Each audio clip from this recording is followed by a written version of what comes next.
Albania was the only country in Europe to emerge from the Second World War with a larger Jewish population than before the war. This is because the Albanian people protected and sheltered Jews reaching the country from all over occupied Europe, fleeing the atrocities of the Nazi regime and its supporters. As testified by survivors and historians alike, many Albanian families risked their lives for this noble mission. It was a cold November night in Germany, 1938, as Johanna Neumann recalls. The story really starts with the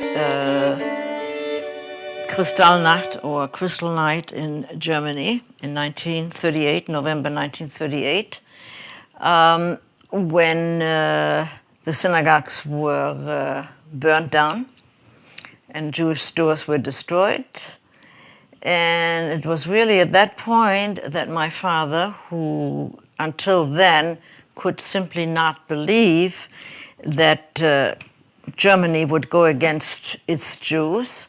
He had been an officer in the First World War. There had been Germans for generations, and it was very hard, not only for him, I would think probably for most German Jews, to believe that such a thing could ever happen at all. After Kristallnacht, or Crystal Night, he finally came to the realization that there was really no other way out except to leave Germany. My little sister, 3.5 years old, was killed, and my mother was killed, grandmother was killed. We, rest of the family, were rescued. We stayed some few days more in Sarajevo. After the funeral, we came back to Belgrade. In Belgrade, there were Germans already present. They occupied the city. They ruled the city. They imposed all the limitations for the Jews.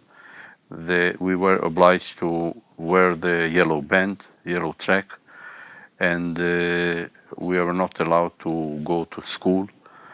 The men were taken to forced labor, so were the women.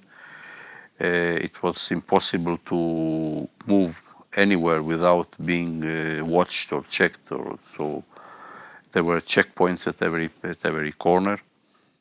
Halla jeme ishte disa vjeç që ishte me shumë vështirësi na lini një vajzë. Edhe atë në masi kur u bë ajo vajza 2 vjeçe, erdhi kjo puna e Gjermanit që je internoi.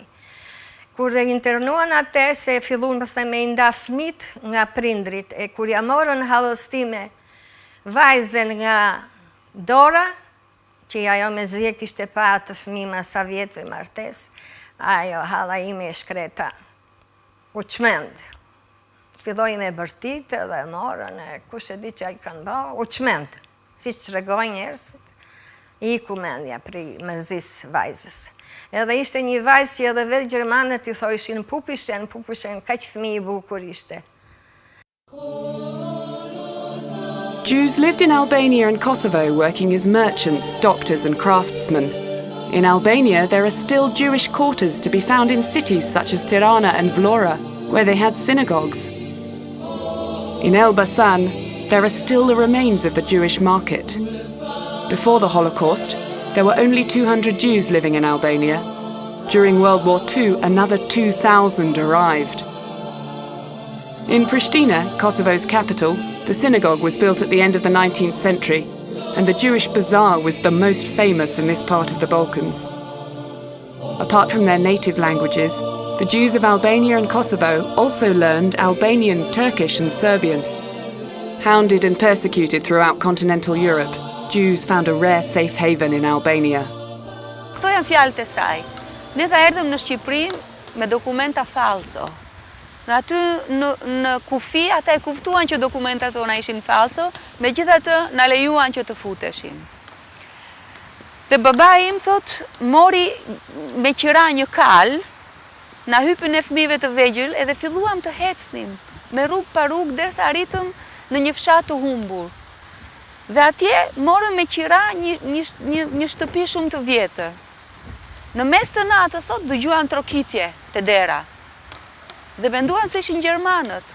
Na hiku gjaku, menduam që ky ishte fundi. Megjithatë e hapën derën dhe pan aty një fshatar me gomar. Ai fshatari, o malsori, ju hodhi një thes me miell dhe pa thënë asnjë fjalë, hiku u zhduk në errësirë. Dhe unë tha, ai thesi me miell na shpëtoi jetën. Dhe kjo gjë na ka ndodhur gjatë gjithë kohës që kemi jetuar në Shqipëri.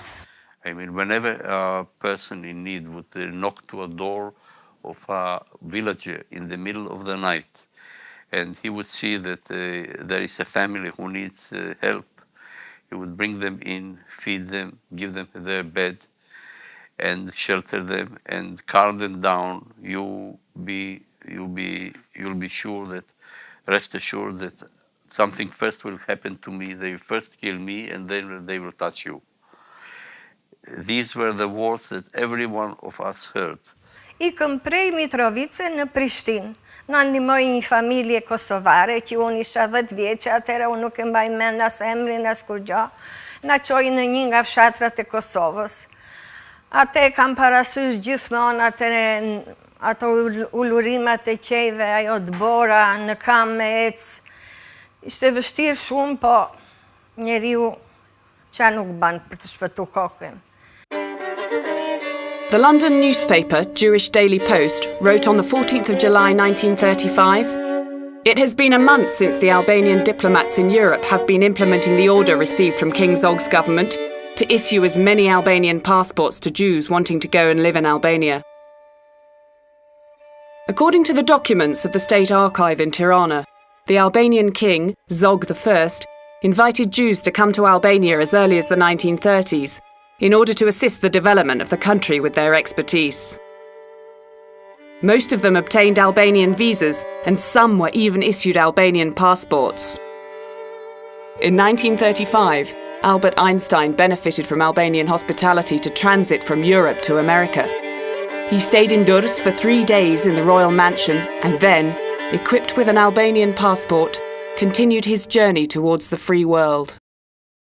Orders from King Zog were to the custom officers, whatever, the police at the borders, not to check Jews, just to let them come in. At any rate, we were fortunate to have visas, and as we found out, we were the only ones that had visas. Everybody else had come, indeed, through Yugoslavia on probably vacation, pretenses of being on vacation to Albania. And when we arrived in March, I think it was March 1st, 1939, much to our own surprise, we were received by other immigrants and found out that there were something like about 60 other Jews from Austria already there. During the war, Albania and Kosovo were initially under Italian occupation. The local Albanian government utilised its authority to the maximum by refusing to hand over lists of Jews to the German forces. The Jews found shelter in many Albanian households in cities, but when the threat grew too high from the occupying forces' frequent checkpoints, the Jews would go to the mountains pretending to be local shepherds. According to some, BESA, the Albanian sworn oath, with its duty towards guests, was one of the main reasons Albanians helped Jews in need. Dëgjoja shpesh nga i mat këto historirat e shpëtimit e ebrenjve, po çdo gjë më kalonte kështu afër pranë veshit, sepse për mua më duke gjëja më e zakonshme. Nëse ti ke një mik dhe ke një shok dhe ti je në rrezik, nuk diskutoj që ai duhet të të shpëtoj. Dhe kjo nuk isha vetëm unë që e mendoja kështu si një gjë të zakonshme, po të shkosh edhe të intervistosh ata shqiptar që sot janë shumë të moshuar dhe që kanë shpëtuar ebrenjë dhe ti pyesësh ata pse e bëre këtë, fjala e parë që del nga goja e tyre është kjo është gjëja më e natyrshme. Nuk mendoj që mund të jetë ndryshe. When several hundred Jews from German-occupied Mitrovica in Kosovo were deported to concentration camps in Serbia and later to Austria and Germany, the local authorities started to transfer Jews secretly to Albania. There, they could move more freely, and the remote Albanian mountains and isolated villages provided a safe haven for hundreds of Jewish families. I had some little experience that I remember. As a little boy, I just went out of our apartment and went out to play on the streets. There was a field of wheat out there, and I was intrigued by the beauty of the wheat as it grows. It was big and plump, and so I went down to the field and took a plume of wheat and looked at the grains, how they grow, how big they are. The farmer noticed it, an old man who was on the field, and came to me and said, "You see, we have guests here, and this is why God sent us a very nice crop this year." At the time, the Albanian Prime Minister Mustafa Krya wrote to the successor of the Italian king in Tirana, Francesco Giacomoni, and asked him to help in transferring the Jews from Kosovo to Albania, where they could be more protected. Krya actually went to Giacomoni. Giacomoni is the viceroy in Albania. At this point, he is still in charge. Obviously, the Germans had not occupied Albania yet in 1941. And he went to Giacomoni and he told him, "This is what we're doing. We're distributing these Jews among the Albanian people, etc., gave them papers and names, and so on." And Giacomoni said, "Go right ahead.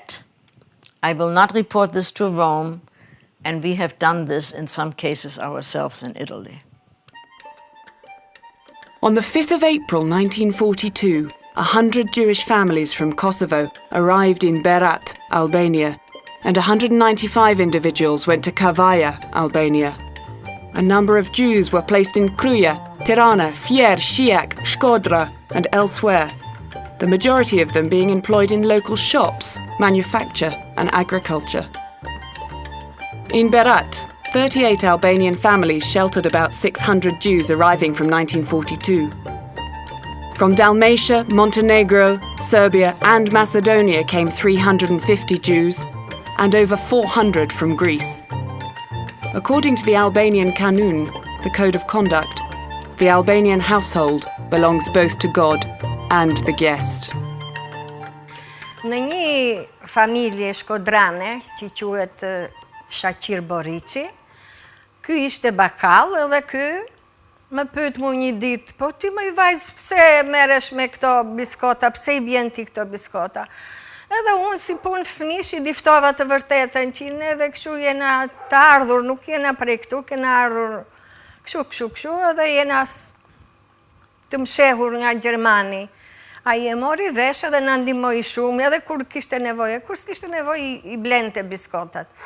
Edhe na ka strehu, në kishte shtëpi shkodranëve të madhe në Çardak, edhe kishte një dhomë që e kishte lënë dispozicionin ton, edhe aty rishim si të mshehur, se ato na e mbajshin sekretin, si fëmijët, si një vajzë u bë shoqe me mu, se ishte moshatare me mu, edhe ato na kanë ndihmuar shumë, derisa u çliru vendi, pastaj s'kishim nevojë më me mshef. Ne në shtëpinë tonë kishim edhe një histori tragjike. Motra e babait tim ishte martuar në Korfuz. Korfuzi është një nga ishujt e Greqisë.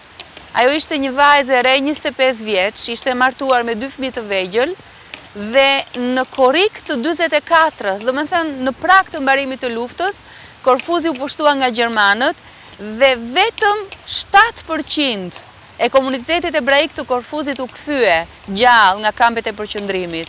Do të thënë 93% e komunitetit thjesht u zhduk. Ajo ishte një vajzë e re, e bukur, gjyshi im dërgoi dikë nga Shqipëria në Korfuz që t'i thoshte hajde, se ne në Shqipëri kemi miq dhe mund t'jesh e sigurt, dhe ajo I tha që unë nuk mund të vi se buri im dhe familja e burit tim dhe njerëzit të cilëve unë u përkas janë këtu dhe nuk pranoi të vinte dhe dihet fundi I saj tragjik. Do me thënë, e kishim këtë eksperiencë tragjike në familje, por unë personalisht e kuptova këtë gjë vetëm kur erdha në Izrael. In Albania, some of the Jews were provided with personal documents giving them local Albanian names, in order to hide their true identity from the Italian police and military. Yet it must be stressed that the Italians in Albania were not enthusiastic in chasing the newly arrived Jews. This situation changed at the end of 1943, after Italy's capitulation and the arrival of German forces. But by this time, the will of the Albanian people to protect the Jews also grew stronger. Të parët, domethënë ata që ishin më pleq shkuan në prefektur, u takuan me prefektin dhe ai qetësoi dhe I tha, mos keni frikë për asgjë, se në qoftë se marrin juve, do na marrin neve përpara, pasandaj juve. Pra, ndihma e popullit shqiptar, e popullit vlonjat, ka qenë e jashtëzakonshme për neve e brejnët e Vlorës. Again, everybody knew we were Jewish. The Germans were all over the place. We had other immigrants who lived in other parts of Tirana, and nobody ever was threatened or was denounced to the Germans. It was just understood that we were Albanians, and that was it. There are two main pillars to explain this level of protection for Jews in Albania. First, it was the Albanian people's solidarity with the Jewish refugees. And second, the friendly attitude of the Albanian authorities, in particular during the period of King Zog I and the Prime Minister Mehdi Frashëri. An agreement negotiated and signed between Prime Minister Frashëri and the German forces allowed Albania to pursue its internal affairs unhindered. In this framework, this government extended its responsibility for the protection of Jews as well. Por sa erdhën gjermanët në Shqipëri, që okupuan Shqipërinë, e që simbas deklaratave të ishin kalimthi në Shqipëria, domethënë nuk ishin okupator. Dhe kjo do ishte arsyeja që marrëveshja ndërmjet gjermanëve dhe shtetit kuisling shqiptar që mos të prekeshim neve, domethënë që shteti shqiptar ishte I lirë të bënte çfarë të deshte, domethënë kishte kompetencat e veta. I recall very clearly that some of the Yugoslavian Jews built their own boats out of wood, wooden rowboats. They put outdoor motors on them and tried to escape to Italy. At this point, already part of Italy had capitulated to the Allies, so they could go to Bari and to Brindisi. Whether any of them ever made it or not is something that I certainly never found out. But again, the Pilku family came through every evening, and I accompanied them several times, would walk along the beach when they had heard that Yugoslavian Jews were trying to board these rowboats, put in provisions so they could survive at sea, and they would make sure that there would be no German control. Now, this is the end of the summer of '43 already. Most of the Jews in Kosovo were saved by the solidarity of the Albanian people and the mayors of Pristina, Hussein Pristina and Riza Drini, who did not allow the Jews to be handed over to the fascist occupying regime, organising their safe transfer to Albania, where they were awaited in sheltering hearths. We must also mention Prenk Uli, the secretary of Pristina district, who during World War II himself organised the safe passage of 52 Jews from Pristina to Albania. Those that they could not place fast enough, they put into a hospital in Pristina and said it was under quarantine because there was typhoid fever. And of course the German soldiers did not dare walk into that hospital. And those people were all safe because of the quick action of somebody like Mr. Kruja. The defeat of fascism in Europe meant a return to the homes the Albanian Jews had fled from years before. Some went to Israel after the war, invited by the Israeli authorities, but several dozen remained in Albania, where they had already established their families. Today, there are 10 Jewish families still living in Albania. George Kona, a Christian whose parents saved Elena Mosiu's Jewish family, married Elena after the war, and only in 1992 moved to Israel, where they live to this day. Njëra nga vajzat Elena u rrit dhe vazhdonte fakultetin në Tiranë, fakultetin e gjuhëve të huaja për anglisht. Frekuentonte rregullisht familjen time, si miq që mbetëm, edhe kjo miqësi u forcu më shumë kur u bë lidhja martësore midis meje dhe kësaj vajze. Elena's cousins were among the only Jews in Albania to be deported and killed as a result of their communist beliefs, not their race. Për fat keq, familjes babait tim domethënë gjallëllakëve të mi ndodhi kjo gjë, megjithëse në Shqipëri të gjithë ebrejt mujtën me shpëtu për shkak të ndihmës madhe që i dha populli shqiptar, që të gjithëve.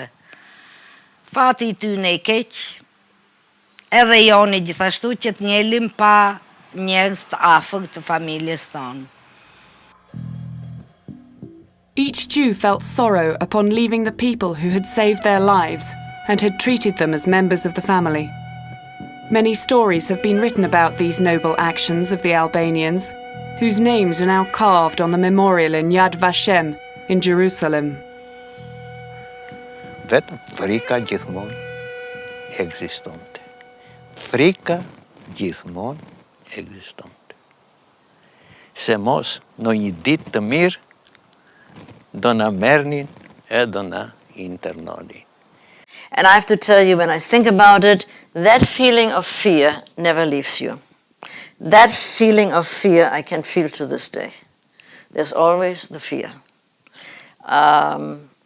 that somehow they would find out and we would, we would be caught by the Germans. Well, God was good, the Albanian people were good, and we were safe. More than 60 years have passed since the end of the Holocaust, but the heroism and humanity of the Albanian righteous among the nations will always be remembered by the survivors and their descendants alike. Mrs. Irene Grunbaum, one of the most famous Holocaust survivors, recounts her memories in Albania with these words. Goodbye, Albania. You offered us so much hospitality, shelter, friendship, and adventure. Goodbye, Albania. One day, I shall tell the whole world about how brave, loyal, and generous your sons are, putting their lives on the scale of death in order to save ours. Kur kam qenë, mund të them, në moshën 5 vjeç, kam qenë në rrugë me maman time, ecnim dorë me dorë, dhe dëgjoj një zë nga larg dhe thëriste bule, bule. Unë ktheva kokën dhe rrugica shumë e vogël, shumë e ngushtë dhe nuk ishte asnjëri tjetër përveç nesh. E marr maman nga fustani, the mama, është një grua këtu mbrapsh që vërtet bule, unë nuk shoh asnjëri tjetër. Mama ime kthen kokën e shikon këtë gruan dhe që të dyja fillojnë të qajnë, fillojnë të përqafohen dhe unë mbeta. Nuk e kuptoja pse kjo gruaja e thiri maman time bule. Bule ishte emri i mamas time në fshat.